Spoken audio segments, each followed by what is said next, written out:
I'm so excited to chat with you about Superman and your role here. It's so secretive, it's not even on your IMDb. It is now, finally. It just came out. I think it was the day of the premiere. IMDb released all the characters, so I can officially say I play Ms. Jessup, Lex Luthor's assistant. How did this role find its way to you? I had a small part in Guardians of the Galaxy 3, and I worked with James on that. And then when they were gearing up to do Superman, they were putting together Lex's team, and he just said, "Hey, do you want to come play a role?" And I said, obviously. But even then, I didn't know anything about it. I didn't see the script. My name, I didn't even know my name. It just said Luther's assistant. And I was like, okay, I'm going to have to, I know that James often gives one name for filming and one name at the end. So I was just like, I'm going to read comics. I'm going to see who resonates with me. I'm just going to pick a character so that I at least know in my head some sort of idea of what I'm doing. And then at some point, long after, we had started, he was like, "Oh yeah, so you're Miss Jessup, right?" And I said, "No, I I mean, guess. I guess." I was like, "But no, nobody has told me." He was like, "Oh yeah, yeah, yeah, you're Miss Jessup." Oh my goodness. Um, So then, what kind of background were you given once you were finally able to hear you were Miss Jessup? Everything was completely secretive. I only saw the things I said. Even when we were filming, James would say things like, "Something's happening outside. It's good or it's bad." Or, he just, DC and James were amazing about making sure nothing got out because they want the fans to have an incredible experience. So it was this great acting challenge where I get to use my imagination. I've read the comics. I know what's happening. I obviously know Lex Luthor. I know Superman. Whether, X is happening or Y is happening doesn't change how a comic book character responds to positive news or negative news in relationship to the characters. So I just used my imagination. And I think the other actors were doing the same thing. Well, obviously, you're working with a big bad here. Did they talk about their relationship or maybe how the two of them sort of, like what kind of feelings they have for each other? If it's all business? We got the overviews always of, classic DC action comics. Lex is the brains and Superman, represents, everything that Lex hates. And so we knew the core of the story and the relationships because it's canon. And so that's really what we had to go on, read the comics. That's going to tell you, what this is. And I'm curious, you work closely with Nicholas Holt, who plays Lex, a blonde, beautiful Lex. Maybe I'm just imparting my own thoughts. Sorry on the last part. Apologies. Um, No, no, no. I agree. okay. Um, talk about getting to work closely with Nick. Working with Nicholas Holt, working with all of them, everyone that James cast is just A plus, top flight, top of their game. And so watching him do a scene, I just was like, oh, okay, that's what we're doing. This is, Shakespeare. This is, you know, the best of the best. He has prepared to be a full, complete, amazing, fully embodied character, and it just set the bar of, okay, this is what we're doing. It's A plus. This is the top of the game. Is there a particular scene or scenes you're most proud of the work you put into for the film? Well, I'm not going to give any spoilers away, but Sure. have you seen the movie yet? Not yet. This weekend Okay, has submission. great. There is one moment where I had to go do ADR and I saw the moment. I'm also a director, so I went into the booth where we do additional voice recording and I got to see the moment and then they were like, "Okay, we need you to, you know, add this dialogue here or say this." And I watched it and I forgot that there were other people in the room because you're alone in the sound studio and then you're just on head. So they showed me this piece of the movie and I said, "Oh wow, that's funny." And I forgot that I said it out loud. And then everybody in the sound booth was like, "Oh yeah, that's a great moment in the movie." And so I feel particularly proud of that because I wasn't looking at it as myself. I was looking at it as a viewer and I was just like, "Oh, that's funny." And then I realized after the fact, "Oh, I did that. I did that funny thing." So I feel really proud of that because it comes out of character, it comes out of story. It's really organic. Nobody's trying to do anything. We're just playing the truth of the movie and what James set up. But I feel like, oh, yeah, that's what we do this for. You know, we're entertaining people. And so I'm very happy about that. Certainly you worked with Nick, but was there someone else you were looking forward to sharing some scenes with? Maybe at least trying to sneak in some moments on screen with the iconic Superman? Well, it's funny. I'm so committed to the storytelling in the moment that I'm not thinking about things like that because I think I would start to being like, okay, I'm an actor and now I'm imagining being in this. And so all of that goes away. And I just think, oh no, I am Miss Jessup and my job is this and I'm doing this. So in order to be doing that part, I can't also be Bonnie.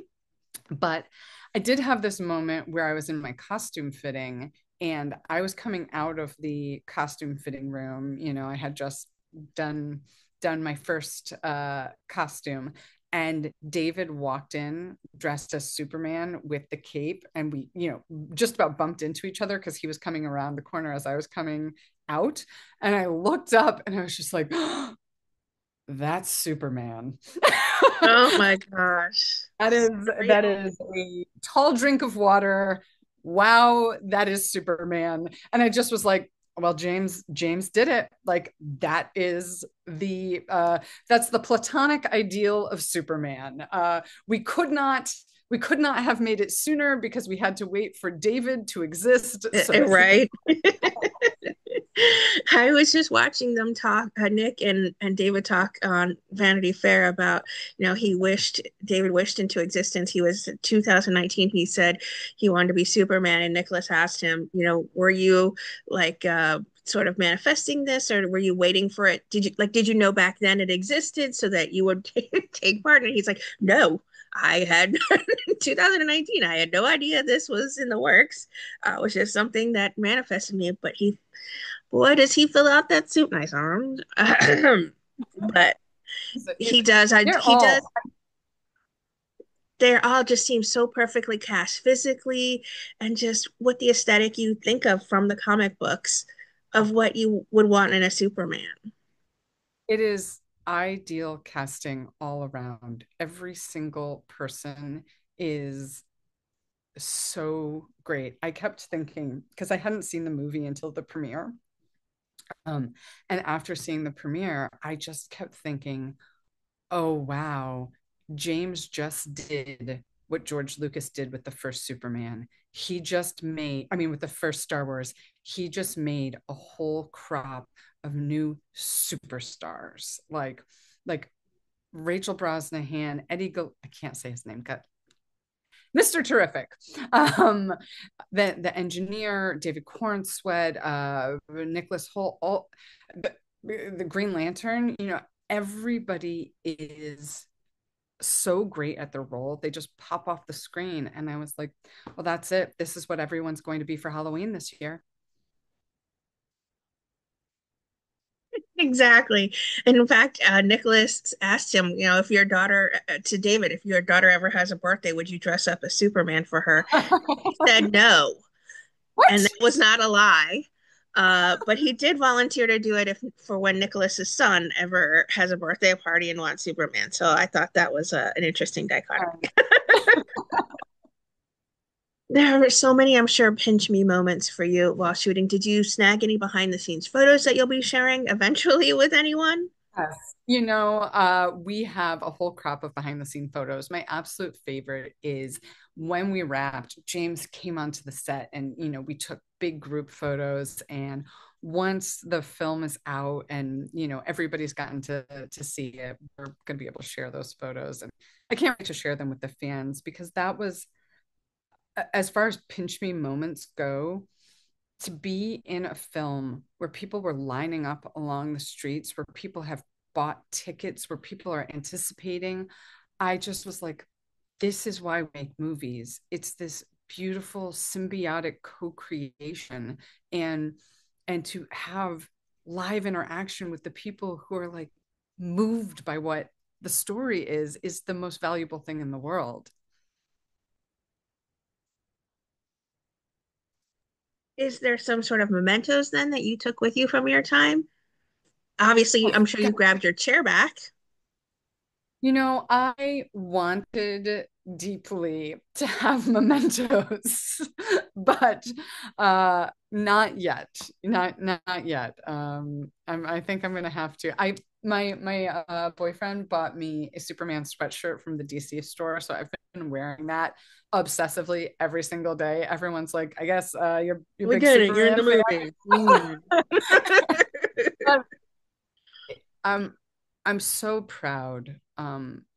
James did something incredibly special. I think he approached the movie as a fan first, and he really tried to deliver something that would be iconic and respectful and important and satisfying and entertaining and I think he did it. And I've never gotten to be a part of something that feels as special and timeless as this.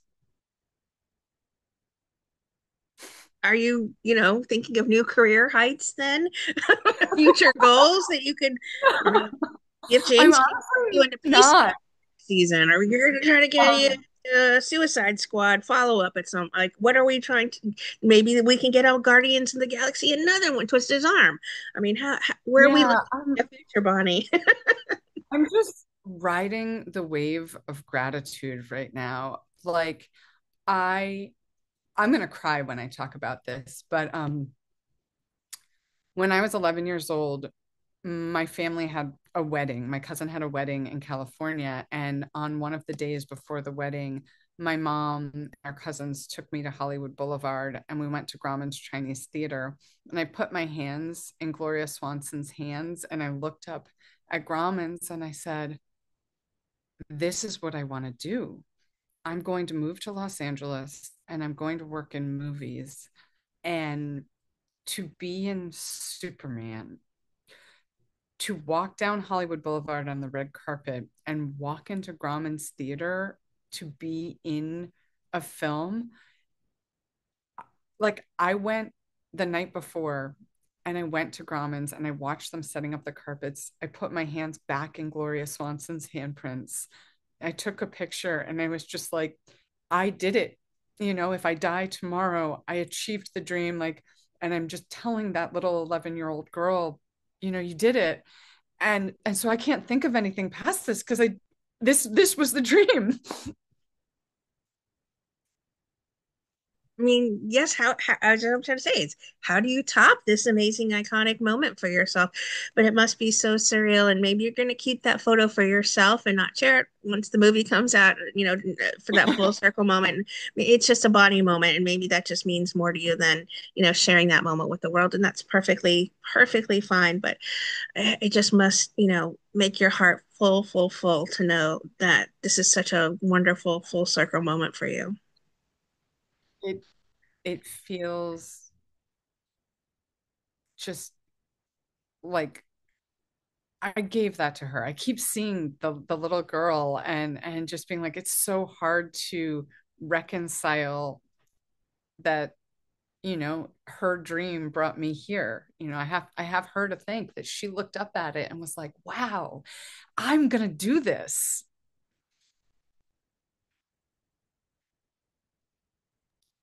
Have you been busy working on any other projects recently? Starring in something soon coming up? Yeah, so I directed an independent pilot called Neodome that stars Anna Camp and Michael Mosley and Nicholas Logan from Dope Sick, and that is doing the festival circuit right now. So that just went to Bentonville. It's going to Indie Shorts. We have another festival coming up that I can announce soon. So it's been really amazing that I'm getting to be behind the scenes talking to people about making films, but then also experiencing the wild ride that is Superman.